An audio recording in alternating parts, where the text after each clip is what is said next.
Hey y'all, it is your favorite nerdy girl here, Nerdy Girl Reviews, and we are back with another quick recap. I may come back and return to this review just because I feel like I want to give it more love and dedication, but I wanted to do a really quick recap of Frankenstein 2025 film adaptation that is still, I think, in theaters and now streaming on Netflix. I had to do this filter because I love it. And I also want to get to reviewing Welcome to Derry, which I think is very Pennywise influenced filter. Perfect for Halloween.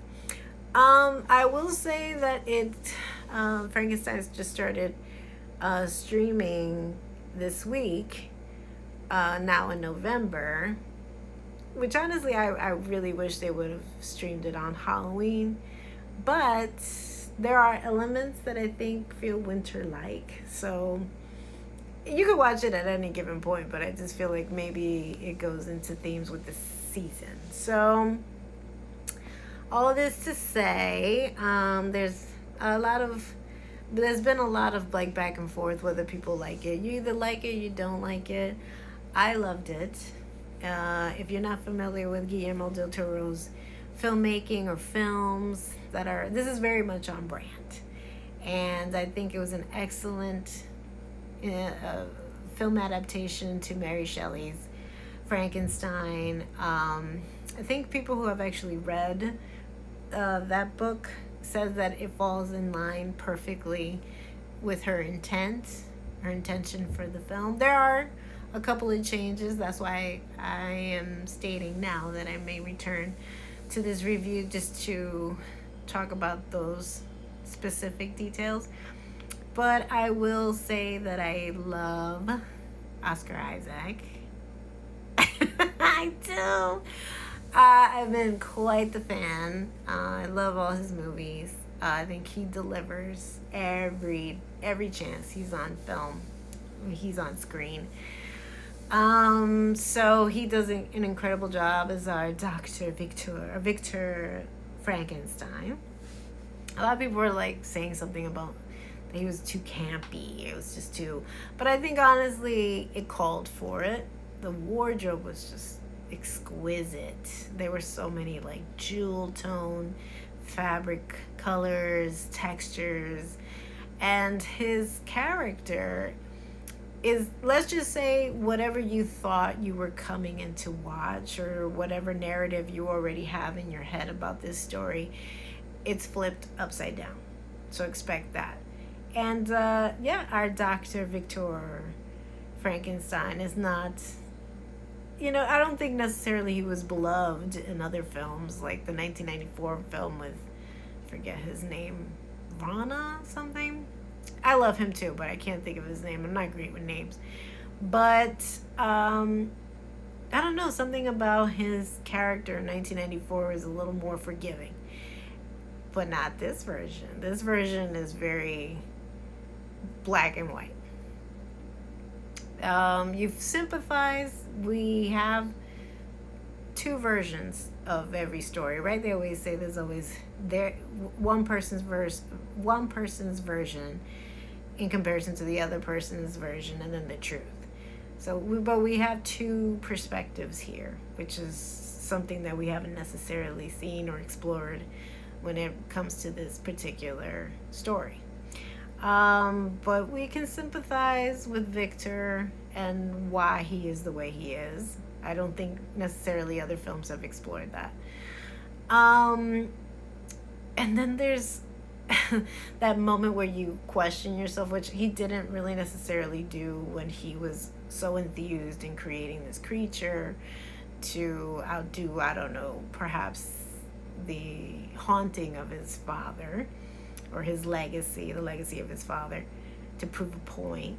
And instead of like questioning, could I do it? You should have maybe questioned, should I do it? And then you see the regret that comes after that. And it plays into so many psychological levels and layers here that you have to dissect and are relatable.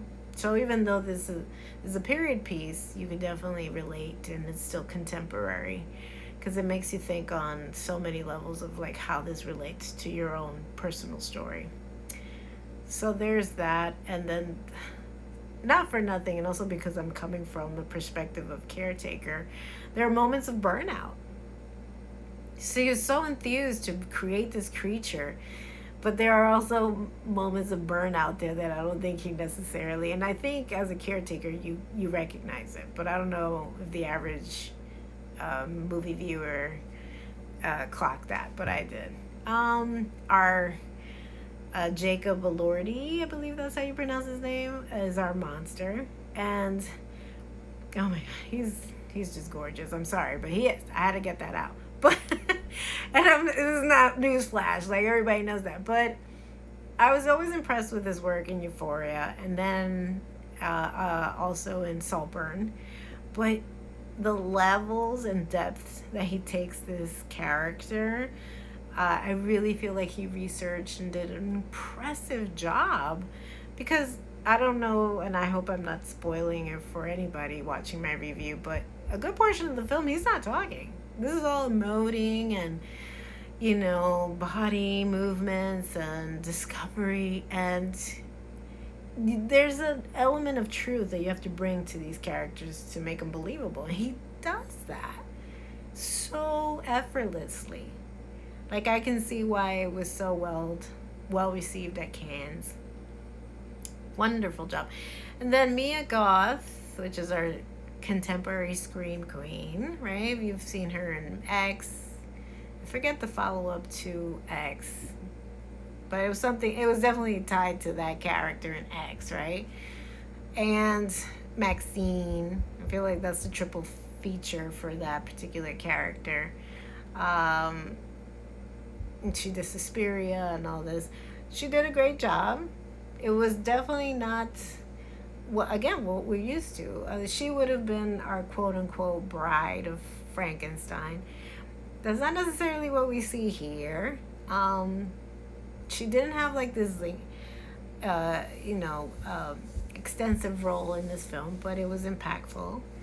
And from what I'm hearing now online, the rumor mill, I think she played two characters, which I gotta rewatch it, but I almost feel like people are saying that she played Victor's mother, like his young mother, who I believe passes away at childbirth, and of course Victor's brother's fiance.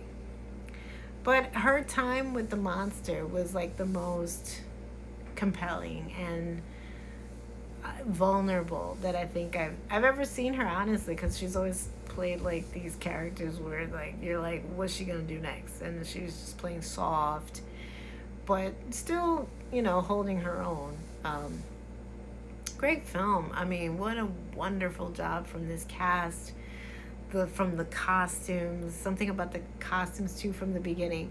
Tell me, okay, if anybody watched this, please let me know in the comment section below. Didn't the costume mimic a little bit of the Titanic? I think it's around that same time, right? Because it's a period piece.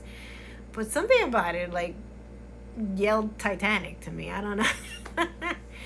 And I love the headpiece that they put on Mia Goth when she's first introduced to Victor.